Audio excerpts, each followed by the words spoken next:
తొలి పండగ తొలి ఏకాదశి రోజు పేలపిండిని నైవేద్యంగా సమర్పిస్తూ ఉంటాము. మరి ఈ నైవేద్యాన్ని ఎలా తయారు చేసేసుకోవాలో సింపుల్గా చూసేద్దాము. వీటి కోసం జొన్నలు, మొక్కజొన్నలు లేదా బియ్యాన్నైనా సరే వాడుకోవచ్చు. నేనైతే పచ్చ జొన్నల్ని తీసుకుంటున్నాను. మీరు ఏవి తీసుకున్నా కానీ ముందు రోజే శుభ్రంగా కడిగి వాటర్ అంతా పోయే వరకు జాలిపుట్టలోకి వేసుకొని ఒక శుభ్రమైనటువంటి క్లాత్ మీద ఆరబెట్టేసుకోవాలి. ఇది ముందు రోజు చేసుకోవడం వల్ల పండగ రోజు నైవేద్యాన్ని ఈజీగా తయారు చేసుకోవచ్చు. నేనైతే పచ్చజొన్నలు చిన్నవి తీసుకుంటున్నాను. ఇవైతే ఆరోగ్యానికి చాలా మంచిది. స్టవ్ మీద ప్యాన్ పెట్టి ప్యాన్లో కొన్ని జొన్నల్ని వేసుకొని పావు టీ స్పూన్ నెయ్యిని వేసుకొని ముందుగా వేయించుకోవాలి. ఇవి వేగేలోపు తొలి ఏకాదశి యొక్క విశిష్టతని తెలుసుకుందాం. ఆషాఢ శుద్ధ ఏకాదశిని తొలి ఏకాదశి లేదా శయన ఏకాదశి అంటారు. ఈ రోజున శ్రీ మహావిష్ణువు క్షీరసాగరంలో యోగ నిద్రలోనికి ఉపక్రమిస్తారని పురాణాలు చెబుతున్నాయి. అలాగే ఆయన 4 నెలల పాటు ఈ యోగ నిద్రలో ఉంటారు. ఇది తొలి ఏకాదశి యొక్క విశిష్టత.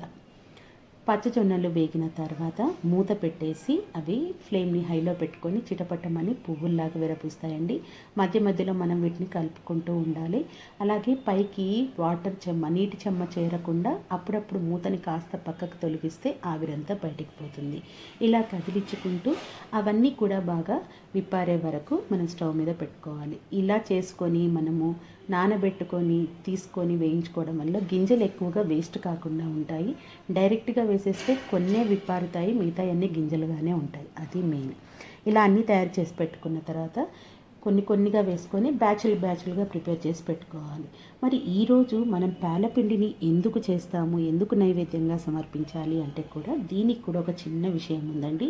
తొలి ఏకాదశి వర్షాకాలంలో ప్రారంభమవుతుంది. సో వాతావరణంలో మార్పుల వల్ల జీర్ణక్రియ మందగిస్తుంది. కాబట్టి జలుబు, కఫం ఇలాంటి సమస్యలు వస్తాయి.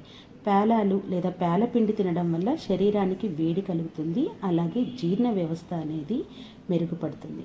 శరీరానికి ఈ పేలాల పిండి వేడిని కలుగజేస్తుంది. అంతేకాదండి, శ్రీ మహావిష్ణువుకి అలాగే మన పితృదేవతలందరికీ పేలాలంటే చాలా ఇష్టం అంట. అందుకే వీటిని నైవేద్యంగా సమర్పిస్తారు.